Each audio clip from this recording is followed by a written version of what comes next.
रात नहीं ख्वाब बदलता है, मंजिल नहीं कारवा बदलता है। जज्बा रखो जीतने का, क्योंकि किस्मत बदले ना बदले पर वक्त जरूर बदलता है। ये पंक्तियां सटीक बैठती हैं अंतर्राष्ट्रीय स्तर पर तीरंदाजी के खेल में देश का नाम रोशन करने वाले लिम्बराम जी आहिरी के जीवन पर। जी हाँ, बीते दिनों लिम्बराम जी आहिरी दिल्ली में थे और इसी दौरान उनकी मुलाकात हुई राजस्थान के बांसवाड़ा डूंगरपुर सांसद राजकुमार रोध से। जी हाँ, राजकुमार रोध जो कि न सिर्फ सांसद हैं बल्कि आदिवासी समाज के लोगों का राष्ट्रीय स्तर पर प्रतिनिधित्व करते हैं। साथ ही भारत आदिवासी पार्टी के एक बड़े नेता भी। आदिवासी समुदाय के राजनीतिक प्रतिनिधि राजकुमार रोध जब दिल्ली में आदिवासी समुदाय का नाम रोशन करने वाले इंटरनेशनल आर्चर लिम्बराम जी आहिरी से मिले तो खुशी होना लाजमी थी। सांसद रोध की खुशी उनके द्वारा सोशल मीडिया प्लेटफॉर्म एक्स पर की गई उनकी पोस्ट से भी साफ झलकती है। रोध ने अपनी एक्स पोस्ट पर लिखा, आज दिल्ली में उस शख्स से मुलाकात हुई जो आदिवासी बाहुल्य क्षेत्र से निकलकर भारत का नाम विश्व पटल पर रोशन किया। इन्होंने आर्चरी में 3 ओलंपिक सहित अंतर्राष्ट्रीय प्रतियोगिताओं में भारत का प्रतिनिधित्व किया और 1992 में एशियाई तीरंदाजी चैंपियनशिप में विश्व रिकॉर्ड की बराबरी की। लिम्बराम जी आहिरी ने Arjun award 1991, Padmashri award 2012, Sunil Gavaskar award, Maharana Pratap award एवं अन्य कई अवार्ड जीते। ये गुरु द्रोणाचार्य पुरस्कार के हकदार भी थे, लेकिन इन्हें नहीं मिला।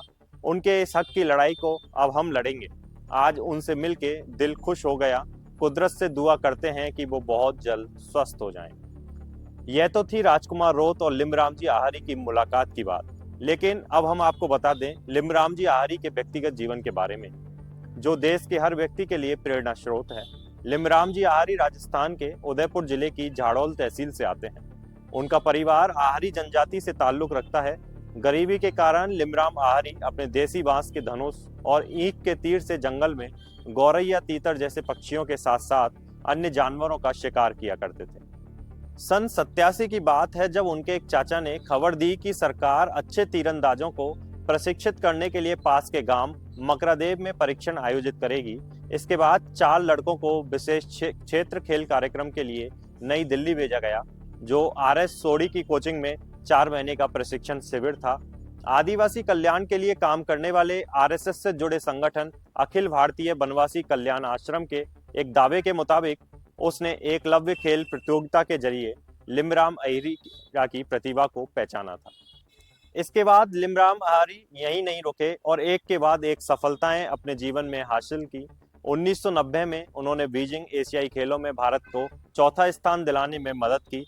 उन्होंने 3 ओलंपिक में भारत का प्रतिनिधित्व किया। 1992 में उन्होंने बीजिंग एशियाई तीरंदाजी चैंपियनशिप में 30 मीटर स्पर्धा में 358/360 के स्कोर के साथ ताकायोशी मात्सुता के विश्व रिकॉर्ड की बराबरी की और स्वर्ण पदक पर कब्जा किया।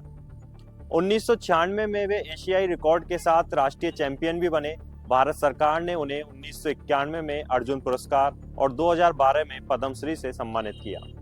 1996 में ही लिम्बराम टाटा समूह में शामिल हो गए। उसी वर्ष कोलकाता में प्रशिक्षण शिविर में फुटबॉल खेलते समय उन्हें कंधे में गंभीर चोट लग गई। वह धनुष चलाने में असमर्थ हो गए और उनका ध्यान और एकाग्रता कहीं खो गई। इस समस्या के कारण उन्होंने टाटा में अपनी नौकरी भी छोड़ दी। लिम्बराम आहिरी वह 2001 में पंजाब नेशनल बैंक में कैशियर के रूप में शामिल हुए।